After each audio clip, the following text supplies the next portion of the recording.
guys, welcome back. I'm going to try to get through a few more of these asks, so let's just dive in. There are a few key things that keep me hooked and remained in the world of TD for years. Here's the list. You. Thank you. Other committed and dedicated TD, and especially Beth stands. The person watching and listening to this Q&A video being answered. Missing body with no funeral, which does not seem like death. The infamous missing 17 days footage with the 800 Walker thing, definitely. EK answering a question to a fan in regards to Beth's fate post. Sorry, let me read that again. In regards to Beth's fate post Coda, saying, we'll see one day. Yep, she's definitely answered things suspiciously like that.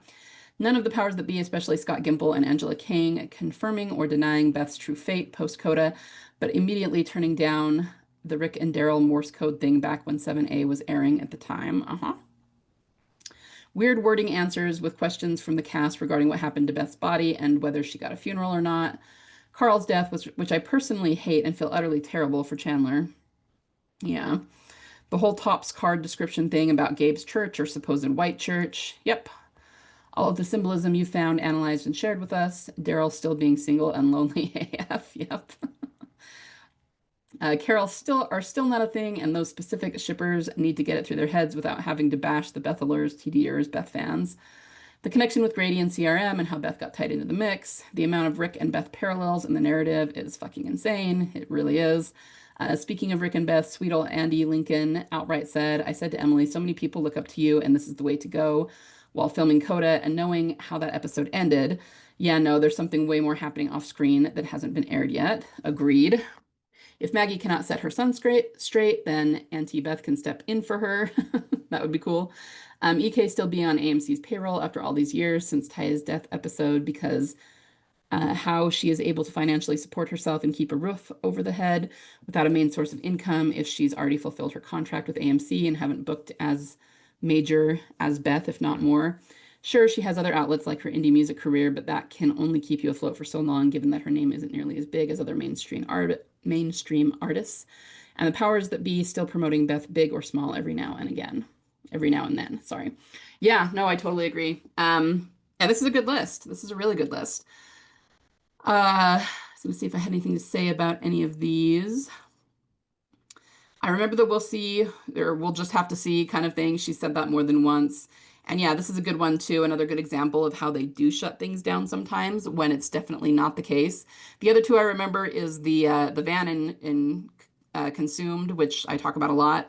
There was also another one.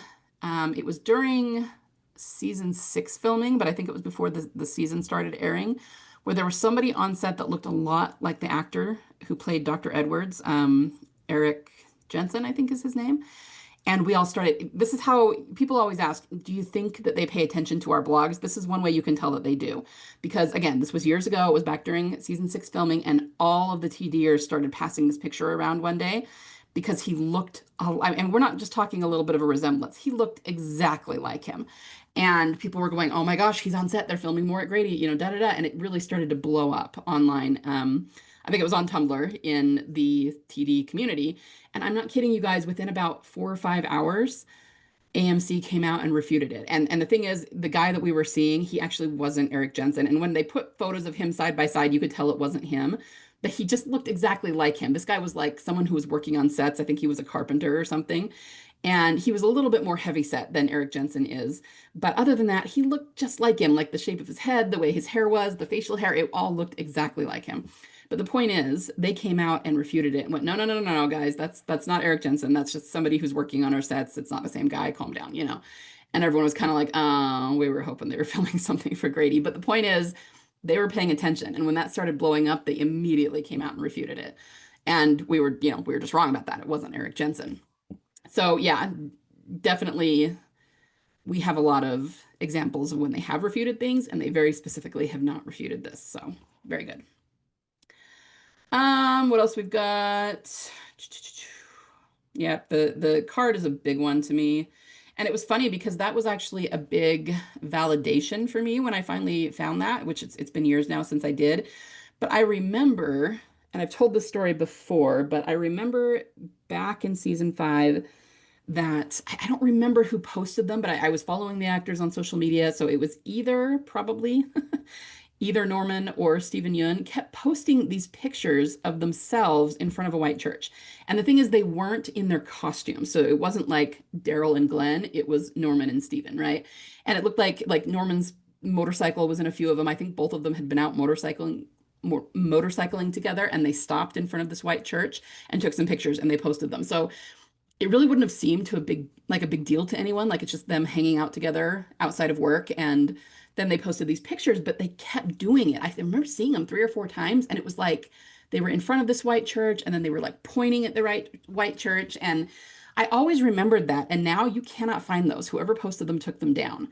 Um, and I'm not saying that the church they were in front of there was the one that they filmed at. I'm saying that they found another white church and were hinting at things. So they were like laughing and taking pictures and be like, we're going to post these. It's a huge hint, and then they took them down. So anyway, when I found that card that talks about the church, I was like, that's what that is. I always remembered that. And this is what they were hinting at, was what they filmed at the white church and how big a deal it is. Anyway, so we still haven't seen that, but I agree. The card was a huge deal. Um, yep, Daryl still being lonely. I always say, guys, if by the end of season 4, he's going to have a love interest. Okay, they have more than told us that. This spinoff, these 4 seasons, are about him, his pilgrimage, as we talked about in the last video, toward finding his soulmate. And he will have one. He will have found her, whoever it is, by the end of season 4 of Daryl Dixon. So if it is not Beth at that point, I will shut up about it and we will stop thinking she's going to come back. Okay. But I don't think that's going to happen. I think it's going to be her 100,000% for all of the reasons you list here and all of the other things we've ever found.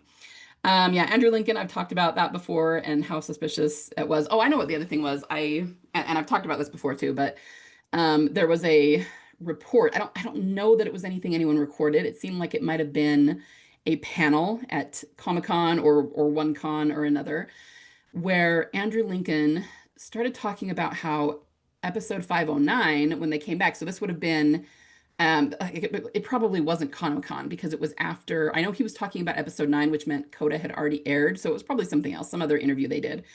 And he started talking about how episode 9, which was the one that was going to air when the show came back, after its mid-season hiatus, was going to be a big reset. And as soon as he said that, Gimple shut him down and went, no, stop that, don't talk about that, and he was like, oh, sorry. And then they just moved on. And we really pounced on that at the time. We were going, okay, something, obviously the actors know something about where the story's going, and the reset probably has to do with, the A versus B, 2 different paths, and Beth's on a different path. And, we could explain it a lot of different ways, but to this day, that's never been explained what Andy meant, and they just don't talk about it. So yeah, there's quite a few things like that, and they all seem to revolve around Coda or, before Coda versus after Coda, or, whatever the case may be. So totally agree. Yeah, I think that's about all I have to say about those. But yeah, I love that list. It's very well put together, and I totally agree with you. So thank you for sending that in. Okay. So this is a spin-off. Let's read the ask. Here's, oh my gosh, there's some suspect accounts on Facebook now that seem to have real info on them. 25 weeks of filming for season 4 started 7/7. That means that the filming done in early June while Emily was in Europe was indeed additional filming for season 3. Dare I hope to get excited? 25 weeks of filming season 4 is a long time, and at least half will be after season 3 finishes airing, which is good news if Beth is coming back season 3. These accounts have so much info on them, some of them flat out spoilers, so I don't know how much I should post or not. Yeah, I've seen a little bit of this, so let's just read this one. Norman and Melissa were in Spain yesterday for their first day of filming season 4. Other actors were there too. Norman signed items for eager fans there. We hope to see some pictures coming out of that. They filmed in that town several times for season 3. The story arc from then will continue through season 4. We know that they tore down a temporary medieval-looking arched gate area from last season, so the storyline location might be different than in season 3. So it's basically saying they're filming in the same place, but in the show they might not be in the same place. They said they'll be filming for the next 25 weeks, probably including chunks of time when something else requires Norman's and or Melissa's attention elsewhere. As producers for the show, such as San Diego Comic-Con at the end of this month, We don't know where they'll be filming next, but we're guessing Madrid. Yeah, I see a few of these they get sent to me, but yeah, they're really interesting to look through.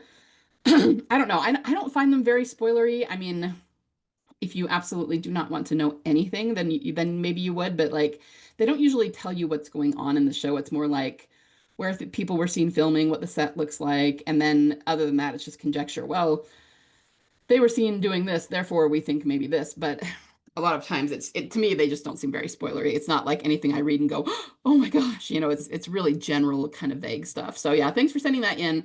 And yeah, it's just more on them starting season 4 and how long it's going to be. That is a lot of filming for if it's only, I don't know, do we know that it's only going to be 6 episodes for season 4? I hope it's more. Maybe there's going to be more episodes in season 4 because that is a long time. When they were doing Walking Dead, it generally took only 2 weeks to do an episode, which would be like 12 weeks for 6 episodes, but they're saying this is going to be 25 weeks.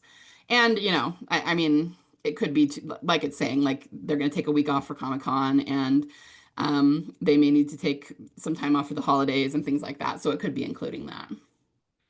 But thanks for sending that in. All right, we got more. Let's do that again. All right. And here are a few more posts that don't contain blatant spoilers from those Facebook accounts. So there's going to be more than one lighthouse featured because we already saw the Cliffs of Dover one. There's one that's prominently going to be featured in Spain, apparently. Yeah, I saw this one on the coast of Galicia, Spain, which sounds very biblical to me. Yeah, I mean, there's obviously going to be a theme. And it's the sets, but we know they use the sets to symbolize things, so that's interesting. I'm not sad about that. I think that's a good sign. All right, this one's kind of funny. What could be better in the summertime than a horror movie with brave men, women in bikinis, booty, huge and small fires, and Knights Templar undead? The Ghost Galleon is one of the Blind Dead saga of Spanish horror movies directed by Amando de Osorio. I'm so sorry if I'm butchering that.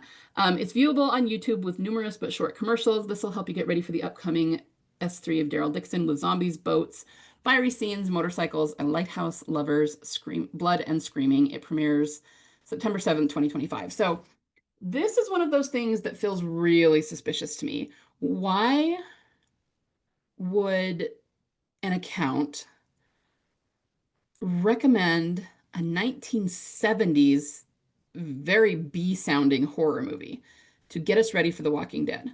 I mean, if you were to recommend something, wouldn't it be 28 years later that just came out, and is kind of big right now? Or something like Day of the Dead, which they talk about a lot, especially because Nicotero worked on that.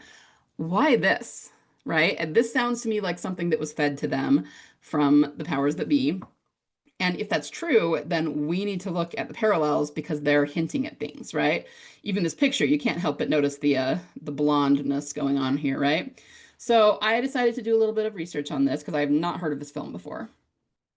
A pair of swimsuit models are out in a boat to stage a publicity stunt by appearing to be stranded. They discover a mysterious galleon shrouded in mist and board it. Of course they do. One of the model's roommates, a fellow model who has a lesbian crush on her friend, confronts the owner of the modeling agency who hired them out to her friend, a wealthy and unscrupulous businessman behind the publicity stunt. The roommate is taken hostage when she discovers that her friend has gone missing and is raped by one of the businessman's henchmen, which is obviously cringy, but it does bring to mind Gorman and that whole situation. Let's see. The businessman, the head of the modeling agency, recruit an eccentric scholar to assist them in their search for the missing models and their boat, taking the roommate with them as they cannot allow her to reveal the truth about the incident to the public. The Phantom Galleon carries the coffins of the Knights Templar, eyeless mummies who hunt humans by sound. That does sound a lot like walkers. The two models are killed before the rescue party arrives. The rescue party also boards the galleon, then discovers their ship has vanished. The abducted girl is captured and dragged into the depths of the ship to be dismembered and eaten. Well, isn't this movie a glass half full? While the rest of the group is locked away in an unnatural sleep. Well, that's interesting. The survivors struggle to repel and combat the spectral knights with what little knowledge they have of them. The unnatural sleep thing is it's almost like a Sleeping Beauty theme. Um, so this isn't the best. It doesn't give us a very good idea of the plot. It's not very well written for one thing, and it doesn't say how it ends or anything. I read down a little bit further, and it says TV Guide awarded the film 1 star out of 4, criticizing the pacing of the first hour of the film as being too slow, yet it praised the film's atmosphere and editing. It says although the essential ingredients of his tried recipe are present here, they aren't as well exploited as in the first two movies. So let's see, it's still a drastic improvement over The Return of the Evil Dead and deeply flawed though it may be, the movie holds some sort of bizarre, inexplicable charm. So, I mean, this really feels like one of those B movies that is so bad, so campy that people couldn't help but like it, right? And it kind of gets a cult following based on how bad it is. But my point is, again, why are they recommending a 1974 movie that wasn't even very good or very well received? Um, I don't really know what else to say about it. I don't know what all of the parallels would be because I haven't seen it. And like I said, that's not a very good representation of the theme. But I mean, zombies, boats, fiery scenes. I mean, Beth equals fire, right? Motorcycles, of course, and that would be more Daryl. Lighthouse, lovers, which we know that, there's going to be Justina and her boyfriend, but it's still lovers. And blood and screaming, which, of course, it's The Walking Dead. But anyway, yeah, so I think they're definitely hinting at some themes here. And the fact that the picture they showed is a blonde woman is super interesting, and that they're looking at a boat where this happened with zombies. Even the Knights Templar. I mean, that was a religious monastic order, right? And that's been a theme in Daryl Dixon the first two seasons. Um, oh, rats, I'm blanking on his name. The guy that Daryl ended up fighting, who was leading the people at the nest. I mean, it felt like a monastery, right? And Isabel was a nun, and so these are things that have been themes in the show, and you would think that they wouldn't be anymore now that he's left France and Isabel has died and everything, but we're still getting really heavy religious themes, religious undertones. And the Knights Templar were also warriors. They were warrior monks, right? Very, very interesting. I had not seen that post before. So I can't promise I'm going to be able to watch this on YouTube. I might try, but I'm not sure if I'm going to have the time. But if anybody else wants to watch it, it says you can watch it on YouTube. There will just be commercial breaks in it. Um, and I'm telling you right now, it's probably going to be really bad. It's probably going to be really campy, but it would be interesting to go through and watch it and see what parallels we can draw. So thanks for sending that in. I had fun researching that. Next one. Actor Eduardo Noriega captured this moment when a cute Spanish fox came around after filming at the plaza in, oh, I'm sorry, I don't know how to say that, Sepulveda? Okay, like I said, I don't speak Spanish. That we'll see in Daryl Dixon season 3, possibly 302, and also in 401, possibly. Now, I'm not sure what you're thinking the clue here is, but the first thing I thought is Leah. Like we had fox symbolism around her.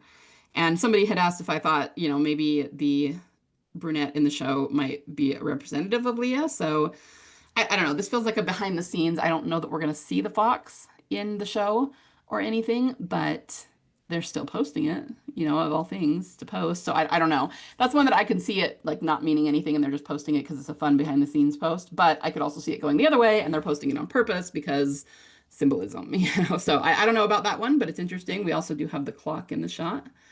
So that's kind of fun. Next one. Remember on TWD 1016 when Gabriel sent Rosita a message via Judith? We might hear that expression meaning you are my other half. The literal translation is you are my half of an orange in Daryl Dixon S3 or S4 set in Spain. We know there will be more than one romantic pairing going on in this double season. That says 12 episodes total, so that does suggest that there's only going to be 6 per season. I remember. So here's the thing about this. I personally don't think we've entirely nailed down the orange symbolism. I remember when this happened. I mean, I'd kind of forgotten it until I saw this, but I remember us talking about it because even though I don't know that there was a whole lot of orange symbolism around Beth, we've seen it since then, and it's always it's always tied up with her symbolism, like even if it wasn't directly with her when she was on screen. So I remember that we saw it around Denise. She wanted orange soda for Tara, and then uh, Rick and Daryl just drank it because they were chasing Jesus around when he stole their truck. Things like that. And Denise ended up being a huge proxy for Beth because she was shot in the eye with an arrow, right? And Daryl had been friends with her. He had a relationship with her. And so he very much mourned when she passed. And so, things like that. And then clearly here, I mean, if it was sent from um, Gabriel to Rosita, I mean, that's a romantic couple. And now, granted, Daryl and Denise were not a romantic couple, but you see what I mean? Like it's this expression, it's has to do with oranges and romantic couples. So anyway, I don't know exactly what else to say beyond that. Maybe it represents, I guess you could say though that Denise wanted the orange soda for Tara, who was her romantic love interest. So maybe it was less about her and Daryl and more about the fact that she wanted it for her soulmate or whatever. So yeah, this is interesting. And like it says, we know that there's going to be other romantic pairings going on that are like side characters, but once again, nobody knows who those side characters are yet. We haven't seen any of the show yet. So it's one thing to introduce them and say they're going to be characters in the new season, but nobody really cares about them that much. So why are they posting this if it means them? It's not going to mean that much to most viewers unless it applies to one of the main characters, which would have to be either Daryl or Carol. So definitely suspicious. I'm definitely side-eyeing that, but it is still a little bit hard to nail down. All right, that's all of them. Thanks for sending those in. I'd seen a few of them, but I definitely have missed a few of them as well. So those are really fun to look at. And I do think that once again that most of these posts are being fueled by the powers that be. They're either giving them things to post or at the very least they are approving these posts. So yeah, this one is just, again, it's just so random that I don't believe it is actually random. That's what it comes down to. But thanks for sending those in. Obadella too. All right, have you seen, oh, this is a good one, guys. Have you seen the recent interview Lauren Cohen did for Collider? She talks about her hopes for reunions and a long-term arc that has been planned. Like, what the F? This was pretty crazy. The most relevant quotes. We've talked about taking these characters to somewhere they we eventually do get all back together again, and there's some intersection of the supergroup. I would think it would blow people's minds. It would blow our minds. It would be the ultimate reunion and the ultimate finish. So she's basically confirming that at some point they are going to bring all of the characters back together. That's what she calls the super group is Team Family that's still alive. So we're talking Rick, Michonne, Daryl, Carol, Maggie, all of them, right? And she's saying, I mean, I don't know. I guess she's not confirming it. She's saying we've talked about it. But if they're talking about it, they're planning for it, guys. They wouldn't be talking about something that they have no intention of doing, right? That in and of itself could just be referring to reuniting with Rick, Daryl, etc. But then she follows it up with this. In terms of how long we spend on our story in Dead City, even things we talk about that could happen in another season, it's such a new take and a new direction that as long as those things get to keep happening, then the story is not done. There's a big light coming for Maggie that we have in this long-term arc that's planned for her. So I definitely want to stay until the light comes. So this was sent to me, this article, and it's not all written here. I'll put the link to it in the show notes, but they asked her how much longer she wants to keep playing Maggie, or is she planning to be done soon? And so she says, well, there's a big light coming for Maggie that we have in this long-term arc that's planned for her. So I definitely want to stick around at least that long to see that happen. She doesn't say what it is. I mean, we have Norman calling Beth Daryl's little light in the tunnel, right? And she's kind of using the same words here to describe whatever this is. But the thing is that really gets me is the long-term arc. This cannot be just Dead City. That hasn't been around long enough to be called a long-term arc. It has to be something that was planned back from the early days of the flagship show. And what on earth would that be? I mean, Glenn's certainly not coming back, right? And she already talked about, like, you could maybe say, oh, maybe she just means all of them reuniting, but she already talked about this, and she's talking about this light for Maggie as something different. Yeah, I honestly don't know what else that would be other than Beth returning. So even just, I don't know, last week or a week or two ago, I was talking about not being sure whether she and Maggie would reunite because of the whole "you're never going to see Maggie again." If you ask me, this is pretty good evidence that they're going to reunite, and again, that Lauren knows what's going on with Beth and that she's going to return. So when they go, "Oh yeah, we don't know any more than you," yeah, it's baloney. They all know, they've all known since season 5, or at least the main characters have. So that's super exciting. I actually just was looking at that yesterday, I think, and yeah, that's a big deal, you guys. Number one, because they're confirming that they will all probably reunite I love that they call them the super group. Like that's a perfect term for them. Um, we want the super group to reunite. It's like reuniting the Avengers or something. Um, and interesting that she says, I think it would blow people's minds. It would blow our minds, which might be just talking about how fun it would be to do a reunion. But what about it would blow people's minds, right? Like everyone would be super excited to see the reunion. I don't know that that would blow people's minds though. So that's an interesting thing to say, unless there's some kind of big twist, right? That would blow people's minds that has to do with the reunion. And then, yeah, there's a big light coming for Maggie that we have in the long-term arc. So, I mean, again, to play devil's advocate, could the light be, Herschel finally coming around and her being able to save her son and having a good relationship with him? Sure, but that's not the long-term arc. So it really can't be anything that was set up in season 1 or 2 of Dead City. It has to be something else. And Maggie's been a little bit behind the scenes. I mean, these last few seasons. Um, she was really front and center during All Out War. And then after that, they kind of gave her her own arcs and her own little things that she was doing, but they weren't very big for the most part.